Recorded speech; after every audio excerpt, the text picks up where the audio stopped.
En este episodio vamos a continuar la charla con Yanice Vaca Daza. Ella es cofundadora de Ríos de Pie, un movimiento ciudadano que se encarga de defender los derechos humanos y el medio ambiente. En esta ocasión vamos a hablar un poco de coyuntura, tanto de lo que ha pasado con las elecciones en Venezuela y también lo que está pasando en el país. Cómo el gobierno de Arce se ha convertido en un poco más autoritario que el de Evo y además de cuáles son sus visiones para el futuro del propio país. Primero, Venezuela.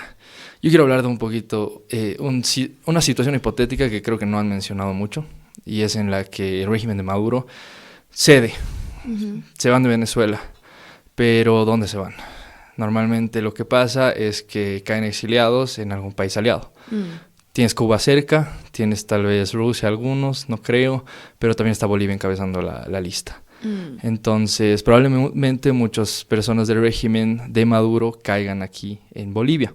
Entonces, más que nada mi pregunta es, ¿qué ocurriría en ese caso? ¿Qué tan probable es? ¿Y cómo nosotros podríamos defender nuestra democracia en ese caso? Muy buena pregunta. A ver, tengo entendido que Maduro se iría a Turquía, lo cual hace muy interesante el hecho de que han llegado aviones de Turquía últimamente. No sabemos si es porque están trayendo más gente de grupos terroristas irregulares como Hezbollah, que ya tienen harta presencia en Venezuela, o si es para recogerlo, que sería lo ideal. Pero la verdad yo dudo que el resto de su equipo se vendría a Bolivia por la inestabilidad en el país, pero incluso en el momento en que eso pase, ahí creo que quedaría bastante en manos de la Asamblea Legislativa a ver cómo apelamos eso, porque ellos tienen la capacidad de hacerlo. Y nosotros como bolivianos, obviamente en un mundo ideal, deberíamos protestar en contra lo que esperábamos de los mexicanos cuando Evo Morales se fue a asilar en México. Claro. Sobre todo porque me imagino que si eso llega a pasar, nuevamente todo es hipotético, el gobierno dispondría recursos para recibirlos y para asilarlos y para tenerlos aquí. Y esos son nuestros recursos al final del día. Y aparte que la Constitución Política del Estado habla claramente de que somos un país pacifista y democrático. Por lo tanto, va en contra de la Constitución apoyar países que o inician guerras o invaden otros países como Rusia, o son países que están atentando contra su propia población, el caso de Venezuela. Entonces, desde lo constitucional hasta viendo los recursos, no es lo correcto. Nosotros tendríamos que tomar acciones al respecto. Ríos de Pie seguramente lo haría. ¿Crees que ahí, digamos, te corto? Sí. O sea, me gusta la respuesta, creo que es como debería ser, pero a veces la Constitución no la respetan acá y la Asamblea ha perdido harto poder, entonces probablemente sería más entonces un movimiento ciudadano. Tal vez Ríos de Pie tendría protagonismo, otros movimientos también, capaz vamos por ahí. Tendría que ser, no quita el hecho de que también tendríamos que presionar a la Asamblea que se movilice al respecto, pero obviamente llegado al punto en el que estamos, como nuestra institucionalidad es tan débil, casi cualquier tema del que me preguntes, es muy probable que se tendría que terminar resolviendo con no violencia en calle. Claro. Entonces, esto también caería ahí.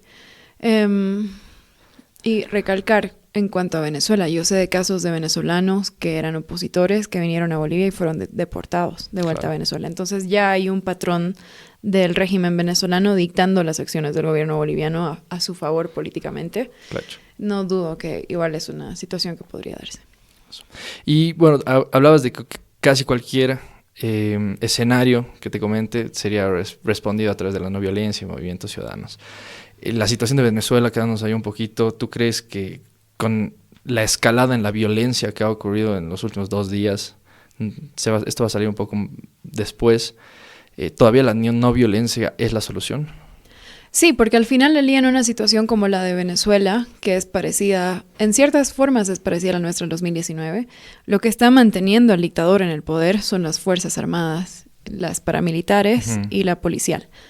Y para lograr éxito en una situación así, lo que necesitas es que esas fuerzas dejen de proteger al dictador. Esa es la última llave.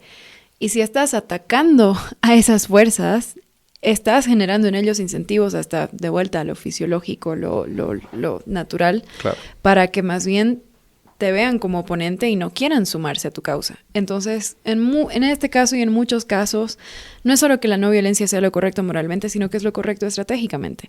Y uno tiene que generar incentivos no violentos para que las Fuerzas Armadas, policiales y paramilitares decidan ponerse del lado del pueblo y dejen de proteger al oponente o al régimen, en este caso a Nicolás Maduro. Claro.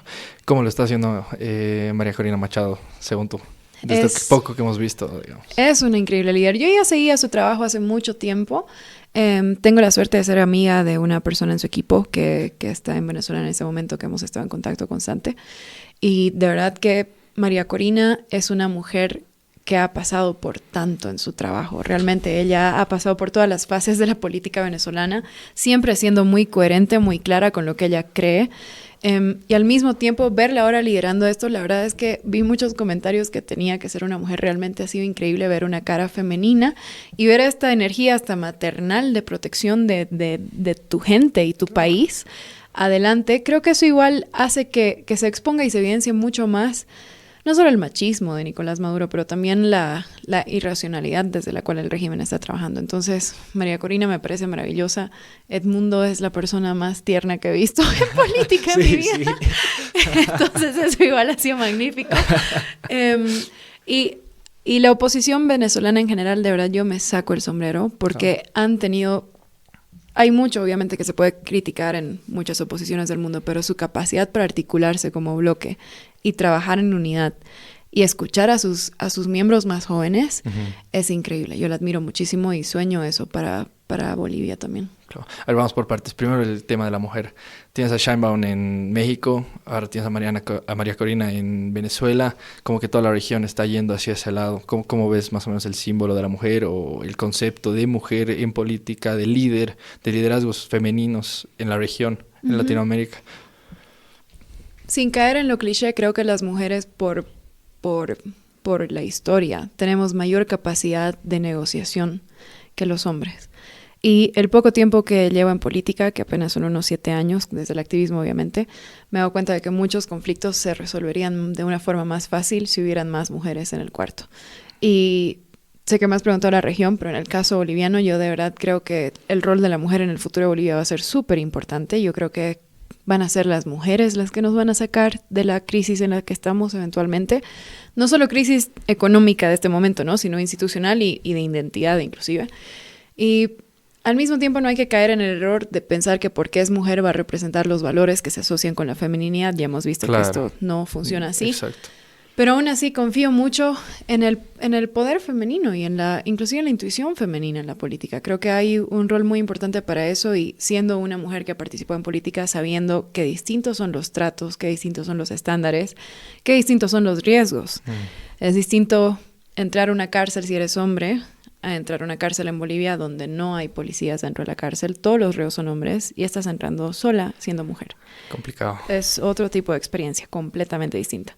Pero eso igual te hace aprender mucho y yo por eso animo a todas las mujeres, por favor, entren al activismo y a la política, porque solo así vamos a salir de esto, por favor.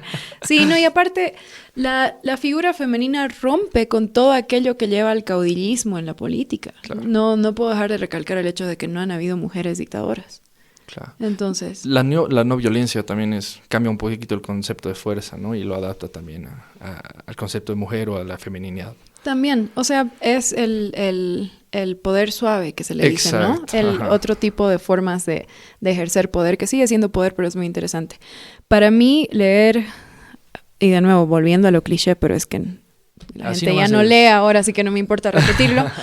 Leer El segundo sexo de Simone de Beauvoir me ayudó muchísimo a entender mi rol en la política siendo mujer. ¿Sí? Y a partir de eso, leer, por si hay personas que les guste leer, Esther Perel es una autora que habla del eroticismo específicamente, pero la forma en que ella habla de históricamente el poder de la mujer igual me ha volado la cabeza. Y hay otra, Lama Sultran se llama, que es tibetana. Ella es una monje tibetana que tuve el gusto de conocer recientemente. Ella habla muchísimo de liderazgo en activismo desde la mujer. Claro. Y eso igual me voló mucho la cabeza. Es realmente increíble, ella la recomiendo mucho. Qué bien, súper. Buenas las recomendaciones, la verdad es que eso es lo que se necesita también que leamos. Ahora quiero volver un poquito a Bolivia y un poquito acerca de las quemas. En la Constitución, igual de lo que estábamos hablando, existe un artículo, el 33, que dice que todos deberíamos tener derecho a vivir en un medio ambiente limpio. Sí. Pero aquí no se respeta. Y tenemos el decreto de, si no estoy mal, 2019, que habilitan la quema en Beni y Santa Cruz, y Normalmente los casos de quemas no pasan por el Tribunal Agroambiental, no llegan tampoco al Constitucional si es que se tratara de una violación de derechos, de derechos constitucionales. ¿Por qué? O sea, ¿qué son? ¿Intereses económicos? ¿Es un tema de geopolítica? Es todo. Eso es el tema medioambiental en Bolivia, es como el meollo de todos nuestros males. Y eso es lo interesante. Hay un ángulo geopolítico ahí, desde los intereses narcotraficantes, que obviamente Bolivia está en un lugar perfecto para el narcotráfico por las rutas que tenemos. Para tener rutas más rápidas a otros países necesitas limpiar bosque, para eso lo más rápido es un incendio. Ahí, cuando uno está trabajando en un contexto autoritario, aprende mucho. Para mí me voló mucho la cabeza entender esto, como por ejemplo el narcotráfico en Venezuela genera fondos que obviamente no se pueden lavar fácilmente, y esos fondos terminan yendo a Irán. Y Irán es un autoritarismo que ha sido encontrado y expuesto, pueden googlearlo, financiando grupos terroristas como Hezbollah, por ejemplo. Y cuando pasa lo de los incendios aquí, yo obviamente no conectaba esos puntos con nuestros incendios, pero después cuando uno aprende que mucha de la cocaína generada en Bolivia es la que ahora se lleva a Venezuela, que está generando el dinero para Irán, que está financiando a los grupos terroristas, es como hay toda una línea de geopolítica muy pesada que termina también teniendo que ver con el narcotráfico en el país. Y aparte de eso, porque obviamente no es solo el tráfico de drogas, algo que he aprendido en este trabajo es que quien trafica, no es como que los traficantes de cocaína van por un caminito y los del mercurio por otro y los de animales silvestres por otro, claro. No. Son las mismas rutas que se necesitan limpiar lo más pronto posible. Entonces, cuando hay esta actividad de comercio ilegal, son muchos los beneficiados. Y dentro de esos beneficiados acabamos de hablar de la cocaína, pero por ejemplo el tema del tráfico de animal silvestre, los jucumaris, los jaguares, eso va para China. Y cuando se ha encontrado a personas ciudadanas de China que están en Bolivia, que están trabajando en esto, casi nunca se llega al final de su juicio y aunque les den sentencia, se los deja ir. Y si es que hay juicio, que ha sido una excepción, las 2 veces o 3 que creo que han habido. Entonces, ese es todo un tema geopolítico. A eso, aumentarle los intereses económicos locales de distinto tipo, agroindustria, soya, carne de res, etcétera. Y a eso también aumentarle el tema de los avasallamientos de tierra también. Y los mineros. Y los grupos que vienen a tomar ciertos lugares para después poder ser votantes de cierto partido en ese lugar, específicamente el MAS. Es como una mezcla de todos esos temas. Quienes afrontan eso son los bomberos por su cuenta, ¿no? Porque después el Estado no apoya. Y al final del día, perdón que está larga la respuesta, dale, es que hay que darle con está todo. Súper, sí. Al final del día, mientras nuestra institucionalidad y nuestra democracia sea tan débil, por más de que activistas como nosotros en Ríos de Pie o los mismos bomberos tengan todos los documentos para probar todo lo que te estoy diciendo, no hay un aparato judicial que pueda tomar cartas al respecto. No hay una institucionalidad que permita que lo que la Asamblea Legislativa decida se aplique realmente. Y eso es algo que debatíamos mucho en Ríos de Pie. ¿Cuánto tiempo pasamos haciendo activismo que somos voluntarios, nuestro tiempo tampoco es eterno? Claro. Haciendo activismo para conseguir la ayuda que necesitan los bomberos versus para que se pasen leyes que cambien la situación en la que están trabajando. Y te das cuenta, aunque pasen las leyes, porque hay leyes increíbles en nuestro país, total, el Estado no tiene ni la capacidad ni la voluntad de hacer que se apliquen. Entonces, tu tiempo como activista, que es valioso, va a salvar más bosques haciendo el trabajo directo con los bomberos, apoyándolos, que quizás apoyando la gestión de una ley. No digo que no es importante. El deber ser es importante hacer ese trabajo. Por favor, ambientalistas, no se enojen conmigo. No estoy diciendo que no vale la pena. Pero en nuestra experiencia, si lo que queremos es un resultado más inmediato, y de nuevo, ahí están los distintos roles. A Ríos de Pie nos gusta estar metidos con los bomberos. Otros activistas les gusta hacer la gestión legislativa. Claro. Magnífico. Todos tenemos un rol y todo se complementa. Pero mientras no haya democracia, va a ser difícil frenar esto. Entiendo. Ahora, una específica, y después quiero tocar un poquito el tema de la Asamblea Legislativa. Entonces, desde el 2016 más o menos que han empezado las quemas así ya bastante fuertes y ha ido en escalada hasta ahora, el 2024. ¿Cuál es narcotráfico, agroindustria, minería y de los demás temas el que más daño ha hecho? No sé si se lo puede identificar, tal vez dentro de ese montón de años. El problema es que no hay datos. Ese es el tema. No te puedo dar una respuesta y decírtela con con confianza porque no hay datos de la cantidad de narcotraficantes dentro del Parque Neuquén Mercado. A nosotros nos han dicho que se han quemado cierta cantidad de hectáreas. Hay ciertas personas que se animan a reportar sobre el tema, pero, por ejemplo, me lanzo aquí al éxito. Se dice que hay 3 pistas de aterrizaje de narcotraficantes en el Neuquén. Yo he escuchado de otras personas que están ahí todo el tiempo, que son más de 8 solo en la meseta. Entonces, no hay como te haga una comparación y te dé una respuesta correcta porque no hay la información para hacerla. Claro. Sí. Y lo que ustedes han visto, digamos, ahora, el 2024, en este mes y medio de que se está quemando Bolivia. Porque hay ahora, mucha negligencia que parece intencional. Como siempre. Y viene principalmente del gobierno central. Ya. Entonces, a mí me ha llegado la información, justo a la Vicky, para que vean el episodio, que es la palma aceitera, que están intentando hacer biodiesel con eso, intentando salvar el país desde ese lado. Entonces, probablemente esa es la negligencia. Te pregunto. Mira, ese tema. Yo he escuchado por otro lado que hay áreas naturales que son ofertadas a extranjeros por instituciones gubernamentales y cuando ellos les compran hay que hacer un camino hasta ahí, entonces hay que quemar. Entonces, nuevamente, con la falta de info va a ser difícil que yo te dé una respuesta total. Lo que sí te puedo decir es que la intencionalidad es clara del gobierno central de que esto se siga repitiendo y que eso te da a entender fácilmente y nosotros lo hemos visto en casos específicos. Te voy a hablar no cuantitativamente, pero sí cualitativamente, sí.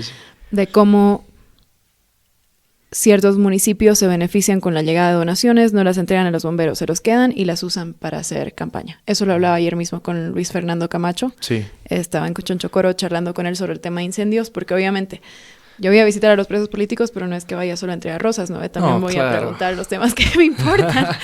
y coincidíamos ahí de que hay una rueda de corrupción que se ha generado alrededor de los incendios en los que distintas autoridades se benefician, que es sumamente alto. Y ver quién tiene la voluntad es tan simple como preguntarse quién o entrega o permite que se le den equipos de protección personal, EPP, a los bomberos. Claro. Quienes dificultan eso se están beneficiando. Quienes lo permiten y lo facilitan es que verdaderamente quieren apagar el incendio. Lo demás ya es cuento, digamos. Sí. Falta de información. Sí. Uf, ya, eso no sabía. Complicado. Sí. Y ahora sí, tocando el tema de la Asamblea Legislativa, prácticamente el Ejecutivo lo ha cooptado. Sí. Es dato, no es su posición. Y lo mismo con el Tribunal de Justicia, ¿no? Con el órgano judicial. Entonces, prácticamente le han quitado las capacidades a los parlamentarios. Los han dejado literalmente siendo activistas. Entonces yo quería saber qué pueden hacer ellos, qué consejo les darías a los parlamentarios en términos de actividades extraoficiales que podrían iniciar. ¿Los invitarías a hacer este tipo de activismo in situ, digamos? Mira, yo no me siento con la capacidad para darle consejo a los asambleístas. Creo que lo que está pasando, aparte de que obviamente el Ejecutivo controla casi todos los poderes del Estado, es que hay mucha venta de votos, ¿no? Es como que hay personas que son específicamente un partido y aparte de que hay algunas tránsfugas que se les dice que son de un partido pero se pasan a otros, hay muchos temas en los que cada voto está a la venta literalmente. No todos, hay personas que son de verdad de convicción, que son capaz minoría, pero hay un tema económico muy jodido ahí de cómo se negocian los votos, que le estoy segurísima que es así. Pero, a ver, creo que a los asambleístas que tienen la voluntad de defender la democracia, recalco, ser asambleísta en Bolivia es muy difícil. Jodido. Lo he visto desde afuera, es muy jodido. Yo no me creo quién para decirles cómo hacer su trabajo. Reconozco con humildad que por algo estoy en activismo y no en la Asamblea Legislativa en este momento, pese a que pude haberlo estado. Pero lo que sí puedo decir que creo que es de beneficio para cualquier persona, incluidos los asambleístas, es justamente estudiar estos temas de no violencia, entender el rol que ellos tienen dentro de la Asamblea Legislativa, lo importante que es, aunque no tengan un poder como el que deberían tener de acuerdo a la Constitución, y por tanto entender también la coordinación que tiene que haber entre la Asamblea Legislativa y los movimientos de sociedad civil, ¿no? Que no es que no exista tampoco, hay conversaciones, pero recalco, los asambleístas de oposición tienen su tiempo muy limitado y tienen una cantidad enorme de trabajo que hacer. Claro. Entonces, más bien nos diría a nosotros los activistas que deberíamos aprender más de cómo funciona la Asamblea Legislativa, también para entender nuestro rol, hasta dónde es perjudicial a veces y hasta dónde puede ser de ayuda también. Claro. Y En general creo que si hubiera más comunicación entre las distintas partes de Bolivia, lograríamos más cosas, incluso dentro de este... ¿Crees que hay poco activismo político? Joven, ¿Que hay viejo, poco? ajá. Mm, En relación a lo que sería apto, digamos. no creo que haya poco. Lo que creo es que estamos todos en nuestros... Ay, perdón, soy bien torpe. No, tranquilo. No creo que haya poco, pero sí creo que estamos en distintos núcleos y que no hay suficiente comunicación. Y de vuelta lo que hablaba de la no violencia. Ser un buen activista no es predicar a los convencidos, sino atraer gente nueva a tu causa y saber comunicarte con tus aliados. Y he notado, como comenté en algunas columnas, he notado mucha más autocensura en los últimos año y medio en Bolivia, Sí. pero también mucha más desconfianza entre distintos actores políticos, aunque estén en el mismo Partido, bando, claro. institución, movimiento, causa. Y más bien este es el momento en el que más nos tenemos que unir, porque la solidaridad entre estos distintos grupos es que va a estar la resistencia a la persecución política. Y puedes encontrar una causa a eso, a esa desconfianza, ese tal vez miedo de trabajar con el otro. Es que creo que el gobierno ha sido muy efectivo en generar esta autocensura por la persecución política que ha hecho. Y la inestabilidad económica e institucional también siento que genera cierta ansiedad que causa que todos nos pongamos más autoprotectores y defensores de lo que tenemos. Sí. Pero más bien la solución es lo contrario, que parece contraproducente, pero es la verdad. Salir, actuar, hacer. Sí, actuar, hacer. Como todavía no somos Cuba, Claro. todavía no somos Bielorrusia, todavía tenemos espacios y la manera en que nos autocensuremos aumenta el autoritarismo y la represión. Entonces, ahora que tenemos poco espacio, más bien hay que ejercer ese espacio y expandirlo a través del ejercicio para evitar que aumente la censura, Claro. en lugar de autocensurarnos y nosotros mismos hacer su trabajo por ellos. Sobre todo con un régimen tan económicamente débil. Es el momento de ser Hay que más... estar conscientes entonces de que eso pasa, digamos. Sí. ¿Y tú crees que la sociedad está consciente? Los jóvenes más que nada, que es, digamos, el público. Quizás sí intuitivamente. No sé si con conceptos tan claros, pero la calle sabe. Ya, No le ¿te quito parece, valor. pero importante, digamos, mandar este mensaje? Como que Sí, sí. salgan. Es miedo, pero es fabricado. Sí, sí, no hay que tener miedo.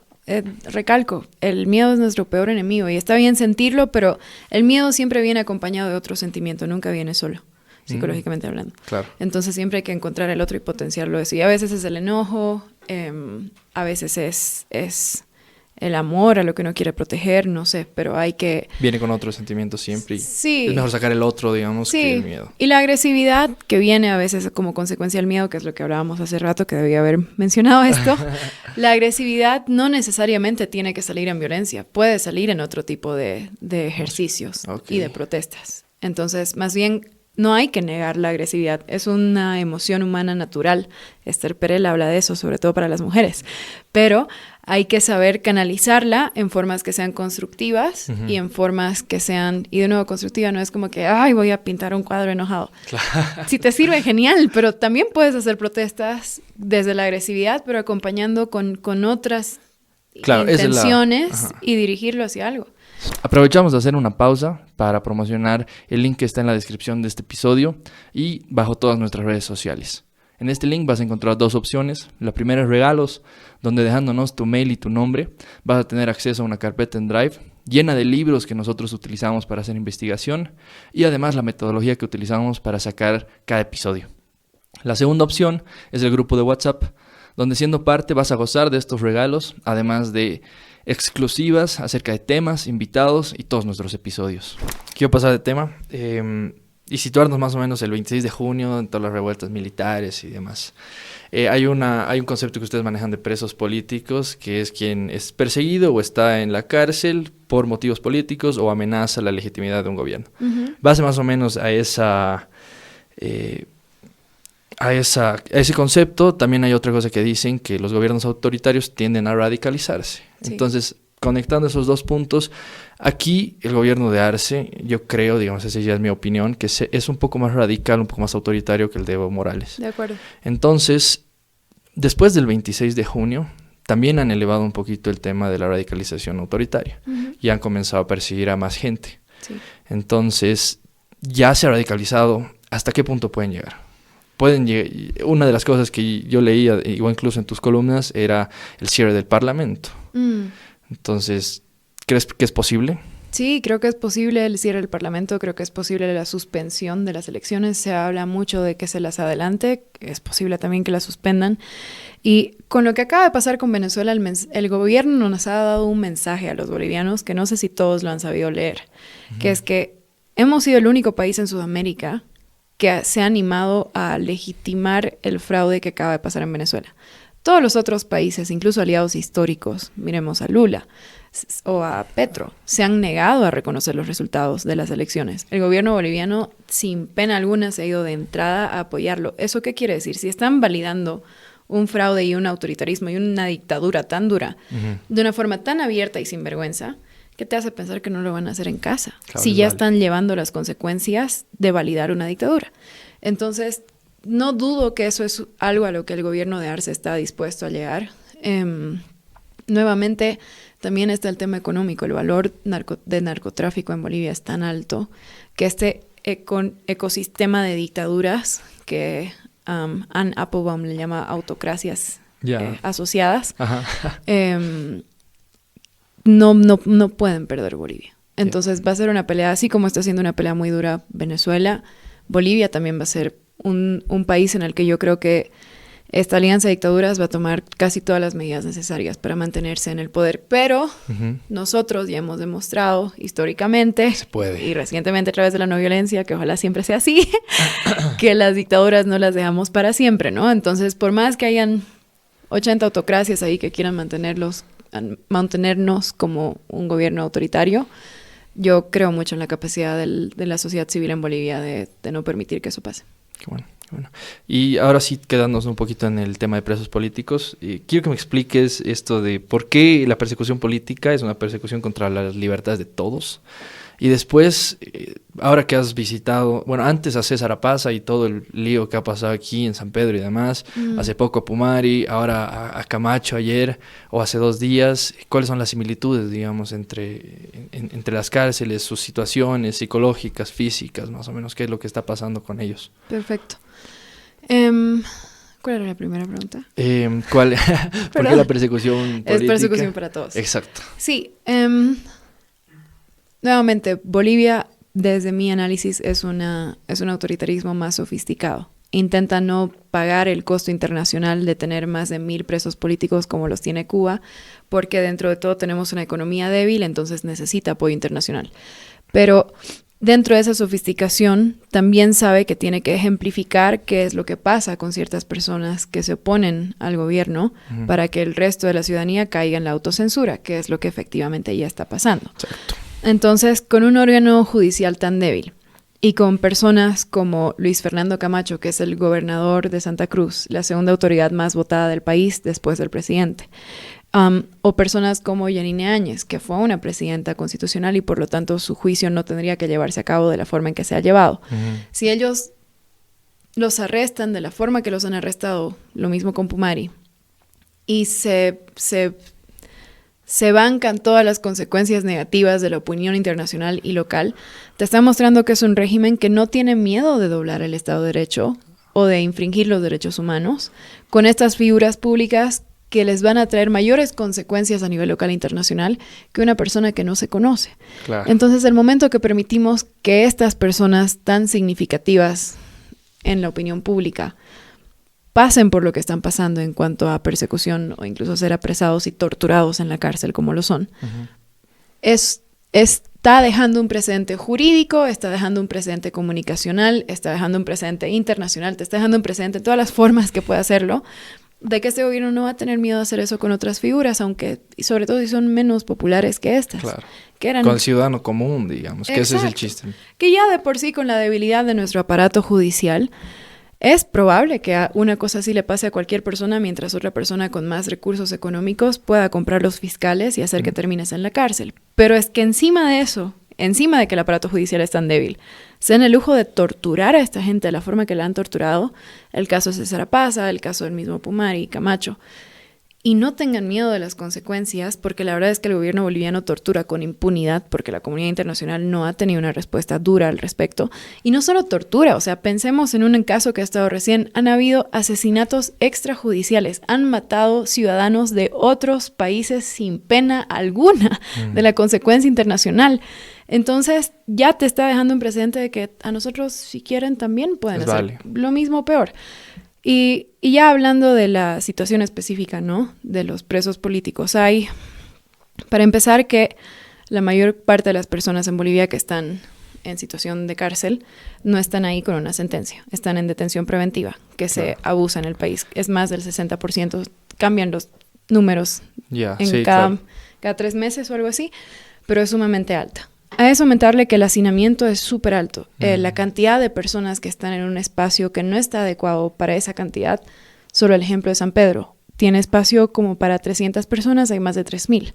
Claro. Entonces, ya de por sí las condiciones en una cárcel boliviana son muy duras, son mucho más duras que en otros países. A eso aumentarles la constante negación del derecho a la salud. Todos los presos políticos que he visitado, que hay muchos que he comentado públicamente, hay otros que no he comentado públicamente, porque ellos me lo han pedido así, sus familias también, pero han sido más de 4. Okay. A todos se les ha negado el derecho a la salud. Específicamente, más que a otros reos, no es solo negligencia, hay intencionalidad en esto como una forma de tortura. A todos ellos se les ha amenazado para que acepten ir a un proceso abreviado, para que así se les pueda mandar a detención domiciliaria o incluso se los deje libres en cierta forma. Claro. Entonces hay un chantaje psicológico, tortura psicológica ahí también. Y lo que es peor, porque cuando hablo con ellos todos me dicen lo mismo, es la amenaza a la seguridad, a la integridad, al bienestar de sus familias. Básicamente, a tu hija la vamos a violar, a tu madre la vamos a matar, a tu padre, si vos no cooperas, tu padre también va a estar preso. Y ese tipo de tortura, que también es tortura psicológica, también tiene una consecuencia en los nervios de estas personas. Entonces no es solo psicológica, termina siendo física también. Claro. Y recalco, lo que a mí más me estresa del tema es la impunidad con la que el gobierno hace esto. Que no hayan consecuencias a nivel internacional ni tampoco local. Motivo que hace el trabajo de Ríos de Pie y ojalá de otros grupos de derechos humanos más importantes. Totalmente. Muy completa la respuesta.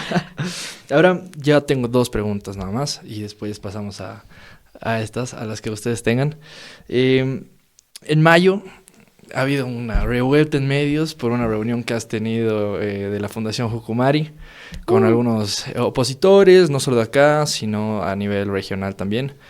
Y mi pregunta más va, que lo que decían que en esa reunión pasaba era que se estaban reuniendo para generar una coalición de unidad, de oposición, para romper el MAS.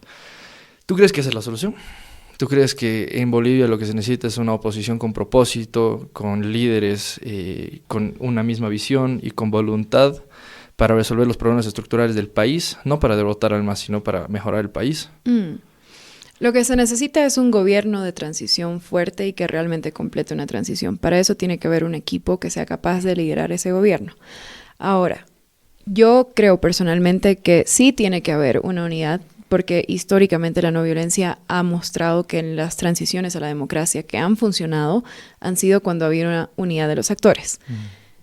Sin embargo, con asteriscos, no creo que esa unidad tenga que incluir extremos de ninguno de los 2 lados. No creo que por el hecho de la unidad tengamos que aceptar ni la extrema derecha ni tampoco la extrema izquierda.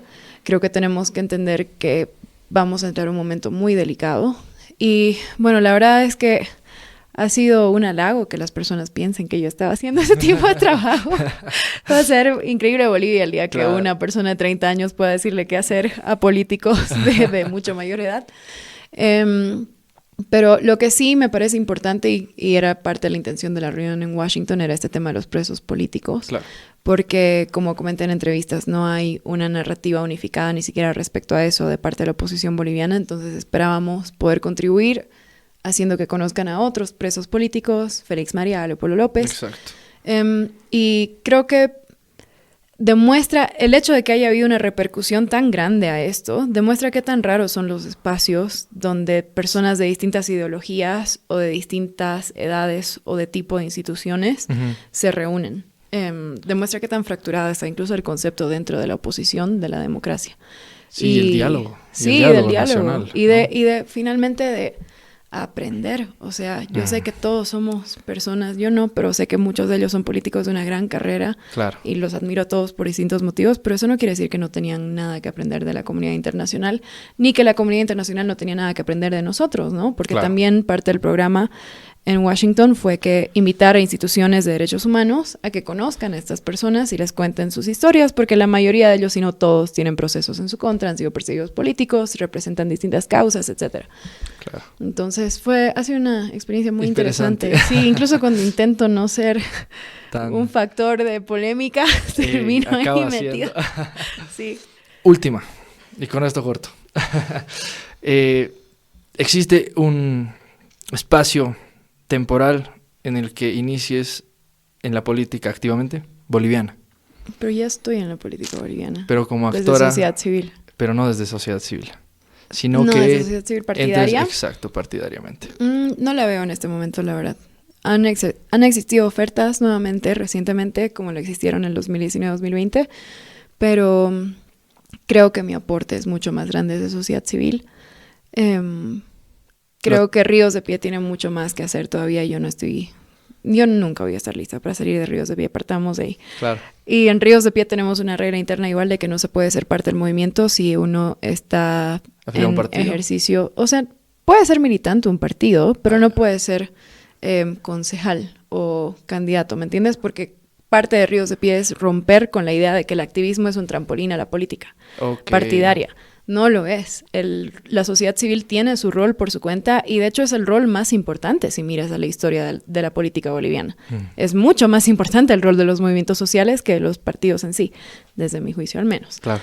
Entonces, creo que eso daría un mensaje muy negativo y de nuevo, nosotros estamos comprometidos con la democracia, los derechos humanos, el medio ambiente y yo vengo de una escuela de no violencia que cree que hasta que no logres eso, no tiene sentido entrar a un partido. Entonces, no está en las cartas. Súper. ¿Ustedes? Nos hablabas hace rato de los elementos que te daban esperanza para que Bolivia se constituya en un ejemplo o en un país pujante en el sentido político y renovador. Nos hablaste de factores geográficos. Quisiera saber que nos puedas comentar cuáles son tus lecturas, digamos, esperanzadoras de la cultura boliviana, de la manera de ser de los bolivianos. ¿Dónde vas a recoger esperanza en la manera en que somos? ¿Qué te brinda luz, digamos, de la manera que es nuestra cultura? Creo que precisamente por el hecho de que tenemos culturas indígenas tan fuertes que todavía son parte de nuestro autoconcepto, nuevamente, ya sea desde el mestizaje o desde la identificación con una cultura indígena totalmente, no es el individualismo como el valor principal de nuestra cultura no ha asentado como lo ha hecho en otros países gracias a la globalización. Creo que aquí todavía tenemos culturalmente muy asimilado el hecho del apoyo entre distintos miembros de la comunidad, el hecho de que hayan kermeses cada vez que una persona necesita apoyo con gastos médicos, el hecho de que seamos un país que nuevamente a través de nuestra cosmovisión, pero también en prácticas que se ven todavía en el día de hoy, kermeses, el trabajo de los bomberos en la Chiquitanía, etcétera. Hay todavía un concepto muy grande de comunidad, de reciprocidad, de respeto a la Pachamama también es algo que ha quedado, ya sea desde conceptos de grupos indígenas del Oriente, Occidente. Entonces, como alguien que también ha vivido en otros países, yo recojo mucho de una forma positiva que la globalización no haya calado tanto en Bolivia.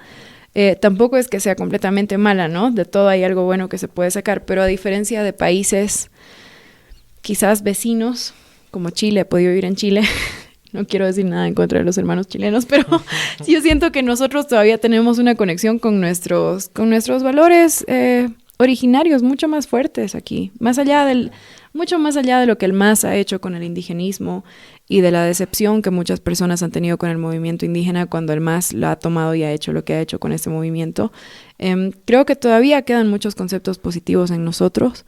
Y nuevamente espero de verdad que con nuestro trabajo ambiental hay mucha conciencia ambientalista en la juventud, también sea una forma de reconectar con estos valores y que a través de eso igual podamos volver un poquito a la humildad de que el ser humano no es superior a todo y que nuevamente hay una interdependencia no solo entre regiones, pero también entre especies y entre culturas en Bolivia para ser lo que somos. Y por eso me apena mucho Y nuevamente que no se enoje nadie, pero me pena mucho cuando escucho distintos partes del país pensando que la independencia de su región va a ser la salida a la crisis democrática o institucional que tenemos, porque hay muchos casos en la historia que se pueden ver de regiones del mundo que se han independizado de un país que era una dictadura y después han terminado invadidos de todas formas. Entonces la solución no necesariamente pasa por ahí. De hecho, en mantenernos unidos, celebrando nuestra diversidad, que de nuevo suena un discurso muy masista en cierta forma, ¿no? Pero valorando lo que nuestras distintas culturas pueden contribuirse a sí mismas, entre todas, creo que tendríamos una fortaleza como país mucho más grande que la que tienen otros países. Y nuestra capacidad de crecer y de innovar sería mucho más alta también, si supiéramos aceptar e integrar nuestras propias diferencias. Y yo creo que lo vamos a hacer. De verdad, tengo completa fe.